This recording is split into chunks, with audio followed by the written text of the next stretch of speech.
Hey, so I am stuck in Denver right now, trying to get back home after being over at UTMB, and so I'm in this lovely hotel.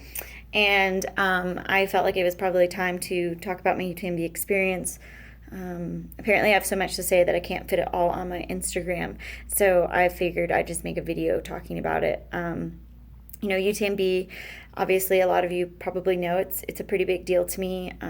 It's something that has taken me 5 years to get to, and so there's a lot of emotion behind it and just this journey that it's taken me on. And so I'm just going to do my race recap here in the video. It's easier for me to talk about it than it is just to write it all out. So prior to UTMB, I went to the doctor 2 days before I flew out because I was running a low grade fever for 3 days and my ear was blocked. And apparently, I had been suffering from a sinus infection that went into my ear. And I think when I went into a taper, it just all really came out because my body was like trying to recover and it finally had a chance to. And so I don't know. I got sick. And so I was on 10 days of antibiotics. The last day I took them was the day after UTMB. And because I was on antibiotics, it caused a lot of other really not so fun stuff going on in my body, which we don't need to talk about. Ladies, um, antibiotics are so hard on your system. And so, the start of the race was really hard because the first 19 miles, I just did not feel good. I felt feverish and I felt sick and I just really wanted to drop. But my crew member, Jax, was just like, no, there's no way this is happening. And so when I came through the first aid station, it was pretty rough. But when I came back out and going up to the climbs leading up to Kumair, I felt so good. However, it got really, really cold, and I took my jacket out of my backpack to put on, and what ended up happening was my food all fell out, and I didn't know it, and I had one waffle to ration for 2 hours before I was able to get to an aid station that had food. And so I was feeling really, really good, and I was taking places, like picking up people along the way. But I knew I was a little worried, like, oh my gosh, I don't have my food, and I'm used to getting 100 calories per 30 minutes, and now I'm down to one waffle. So, luckily I ran into Sally along the way, and she tossed me 2 Snickers bars that got me to an aid station where I took like a bunch of cookies and banana and like shoved it in my backpack. And then on the last climb and descent into Kumair, that's all I was eating. And I got into Kumair and I felt really good.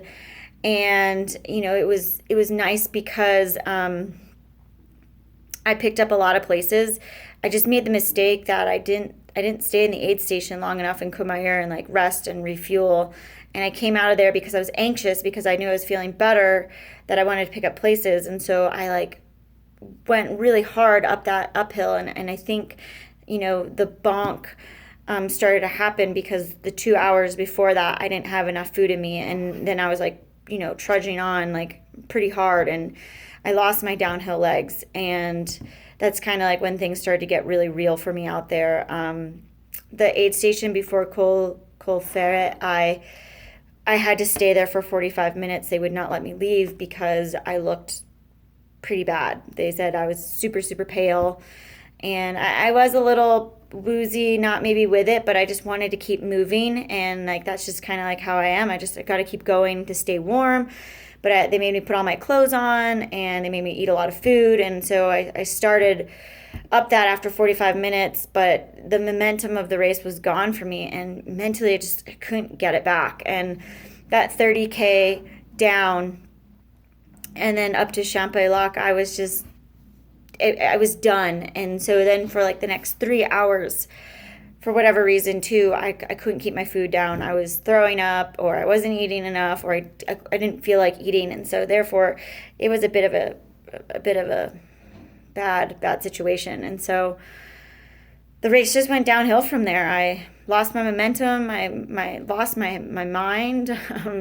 I cried a lot, and I never wanted to quit something so bad in my life. I just wanted it to be over, and I just wanted a big hug. And I was really, really tired. And somehow my crew member Jax was so amazing and just kept me going along with my family.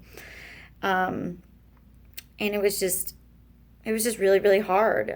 But already I'm thinking, well, next year I want to come back and do it, and I want to see how it goes then, because I know what to expect. But the big thing for me is that this just wasn't a 1 year goal or a 2 year goal. This was a 5 year goal. So it's bittersweet that it's over and it ended the way that it did.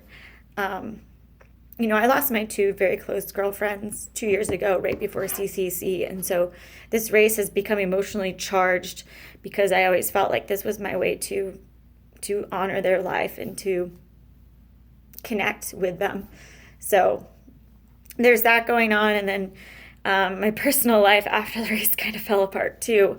And so it was just this double whammy, like right afterwards, like the 72 hours of UTMB and then afterwards was just so hard to understand and to process. And I'm still processing it. And so I'm working through it. And I think a lot of really positives came out of this race, and I'm so thankful for everybody who has cheered me along the way and has supported this cause and this journey for me. And I'm extremely thankful, and I'm hoping that next year I'll be able to come out and do what I know I'm capable of doing. So I'll post more pictures. I'll talk more about it in detail, but just wanted to kind of get this race recap out the best way that I know how to. And I'll see you out on the trails.